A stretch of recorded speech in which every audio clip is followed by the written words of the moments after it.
Hello student, चलिए आज हम लोग डिस्कस करते हैं जक्स्टा ग्लोमेरुलर अपरेटस।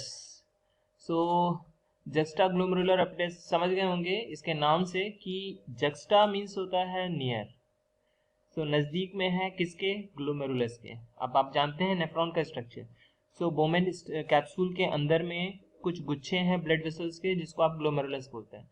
तो ये ग्लोमेरुलस के अगल बगल में कुछ अपरेटस है, कुछ स्ट्रक्चर है जो कि बहुत ही स्पेशल है और हमारे शरीर में बहुत सारे प्रतिक्रियाएं और क्रियाएं जो हैं इन्हीं की वजह से होती हैं। सो इन सब के बारे में आज हम लोग अध्ययन करेंगे। सो इसको बोलते हैं जक्स्टा ग्लोमेरुलर apparatus।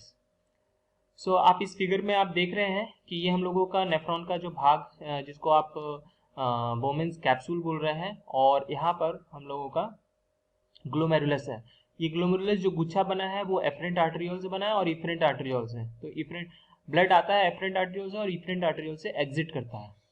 सो आप यहाँ पर स्ट्रक्चर देखिए, एक बीच में आपको एक डक्ट जैसा स्ट्रक्चर दिख रहा है जो कि क्यूबॉइडल सेल से लाइंड है, राइट।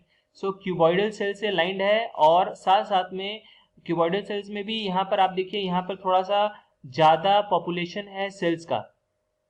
तो ये जो डक्ट जैसा स्ट्रक्चर है, एक्चुअल में ये असेंडिंग डक्ट का ही एक स्ट्रक्चर, जिसको आप बीसीटी असेंडिंग डक्ट, इसमें से कोई भी स्ट्रक्चर हो सकता है जो कि ब्लड वेसल्स के नजदीक आ जाते हैं। क्योंकि वो टॉर्चुरस कोर्स होते हैं तो ये स्ट्रक्चर हो सकता है। तो असेंडिंग सेगमेंट का स्ट्रक्चर हो सकता है, या डिस्टल कन्वोल्यूटेड ट्यूब्यूल्स का भी एक स्ट्रक्चर हो सकता है। सो आप इसको क्या बोलेंगे? ये जो डक्ट के अंदर में जो सेल्स पॉपुलेशन दिख रहा है, इसको आप मैकुला डेंसा बोलेंगे, क्योंकि डेंसा मतलब होता है डेंस। सो पॉपुलेशन ज्यादा है, सो यहाँ पर मैकुला डेंसा, तो क्यूबॉइडल सेल्स के बने हुए हैं। नेक्स्ट, कुछ आप एफरेंट आर्टरियोल इफरेंट आर्टरियोल के बीच में कुछ सेल्स दिख रहे हैं, जिसको आप बोलेंगे एक्स्ट्रा ग्लोमेरुलर मेसेंजियल सेल्स। अब मेसेंजियल सेल्स जो होते हैं, they are the modified monocytes, ऐसा बोला जाता है। सो एक्स्ट्रा ग्लोमेरुलर इसलिए बोला क्योंकि ग्लोमेरुलस के बाहर है। कुछ देखिए ग्लोमेरुलस के अंदर में है मेसेंजियल सेल्स, तो इसको आप क्या बोलेंगे? Glomerular mesangial cells. नेक्स्ट, कुछ सेल्स जो है देखिए आप, एफरेंट आर्टरियोल जो है, जैसे ही वो एंट्री पाती है बोमेन्स कैप्सूल के अंदर, तो एक कफ लाइक स्ट्रक्चर देखिए, इस टाइप से एक स्ट्रक्चर बना हुआ है। तो वो एक सेल है, तो इसको आप जक्स्टा ग्लोमेरुलर सेल्स बोलते हैं, क्योंकि ग्लोमेरुलस के नजदीक है, तो जक्स्टा ग्लोमेरुलर सेल। तो ये सबको मिला के हम लोग जक्स्टा ग्लोमेरुलर अपरेटस बोलते हैं। तो मैकुलर डेंसा, जैसा मैंने आपको बताया कि वो एक एंड पोर्शन, कोई एक पोर्शन है असेंडिंग सेगमेंट का, और या डिस्टल कन्वोल्यूटेड ट्यूब्यूल्स का भी हो सकता है, जहां पर जो कि एफरेंट और इफरेंट आर्टरियोल के बीच में है, और ये उसी नेफ्रॉन का सेगमेंट होगा।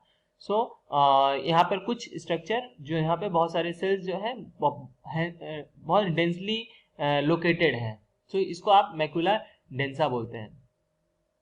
अब आते हैं एक्स्ट्रा ग्लोमेरुलर मेसेंजियल सेल्स। तो यहाँ पर आप लोगों ने कुछ मेसेंजियल सेल्स देखे जो कि एफरेंट और आर्टरियल सेल्स, जो इफरेंट आर्टरियल है उन सब के बीच में है। ये सब आखिरकार क्या कर रहे हैं, इनका प्रॉपर्टी आप जान जाइए कि ये सब जो सेल्स हैं इनका एक प्रॉपर्टी है कॉन्ट्रैक्शन। तो कॉन्ट्रैक्टिंग प्रॉपर्टी है, जिसकी वजह से ग्लोमेरुलस में से अच्छी तरह फिल्टर हो पाता है।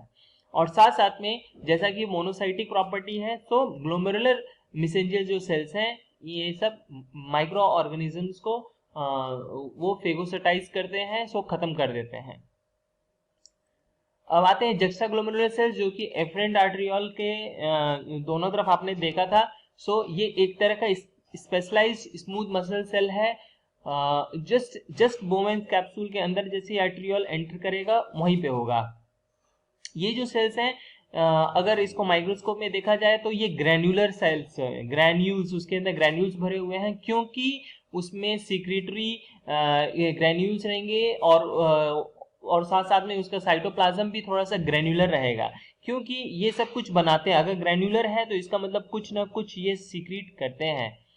सो एक वर्ड बहुत इंपॉर्टेंट आपका फिल इन द ब्लैंक्स के लिए या शॉर्ट आंसर के लिए, वो है पोलर क्वेश्चन और पोल्किसन। ये क्या चीज है?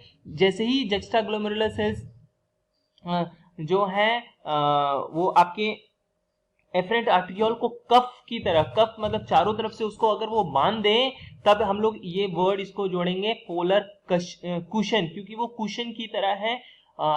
जैसे ही वो एंटर करते हैं एफरेंट आर्टियोल आपके बोमेंस कैप्सूल के अंदर। अब ये देखिए, ये बहुत इंपॉर्टेंट है, ये बहुत बार आप लोगों का क्वेश्चन आ भी चुका है। इसको बोलते हैं रेनिन एंजियोटेंसिन सिस्टम। तो आप यहाँ पर देख रहे हैं कोई क्या आखिरकार स्टिमुलस है जो कि रेनिन को सिक्रीट कराता है जस्टाग्लोमेरुलर apparatus से। सो ये है लो ब्लड प्रेशर, या तो ब्लड प्रेशर कम है, ECF वॉल्यूम कम है, या कोई सिंपैथेटिक स्टिमुलेशन है, या वाटर कम है, सोडियम कम है। तो इससे क्या होगा, जस्टाग्लोमेरुलर apparatus एक्टिवेट होंगे, वो रेनिन को सीक्रेट करेंगे। रेनिन क्या करता है, हमारे प्लाज्मा में एंजियोटेंसिनोजन जो कि इनएक्टिव फॉर्म में है उसको एंजियोटेंसिन 1 में, और एंजियोटेंसिन 1 जो है एंजियोटेंसिन 2 में कन्वर्ट होता है in the presence of angiotensin converting enzyme. ये लंग से मिलता है हम लोगों को। सो एंजियोटेंसिन कन्वर्टिंग एंजाइम, और फिर ये एंजियोटेंसिन कन्वर्टिंग एंजाइम क्या करेंगे, हम लोगों के जो ADH का जो सीक्रेशन कराना शुरू कर देगा, कॉर्टिकोट्रोपिन हार्मोन का सीक्रेशन कराना शुरू कर देगा, एड्रेनोकॉर्टिकोट्रोपिक हार्मोन सीक्रेशन होना शुरू होगा। इससे क्या होगा, हम लोगों का मिनरलोकॉर्टिकॉइड बढ़ेगा। मिनरलोकॉर्टिकॉइड से जो सोडियम होंगे उनका ज्यादा से ज्यादा रीएब्जॉर्प्शन होगा, और सोडियम जब रीएब्जॉर्ब होगा तो उसके साथ वाटर भी रीएब्जॉर्ब होगा। उसकी वजह से क्या होगा, हमारा जो लो ब्लड प्रेशर है वो हाई ब्लड प्रेशर मतलब इंक्रीज हो जाएगा, जो ECF आपका लो था वो बढ़ जाएगा, ओके, और प्लाज्मा जो लेवल है जो सोडियम का वो भी बढ़ जाएगा, वाटर लेवल भी बढ़ जाएगा। सो ये बहुत इंपॉर्टेंट सिस्टम है जिसको आप बोलते हैं रेनिन एंजियोटेंसिन सिस्टम।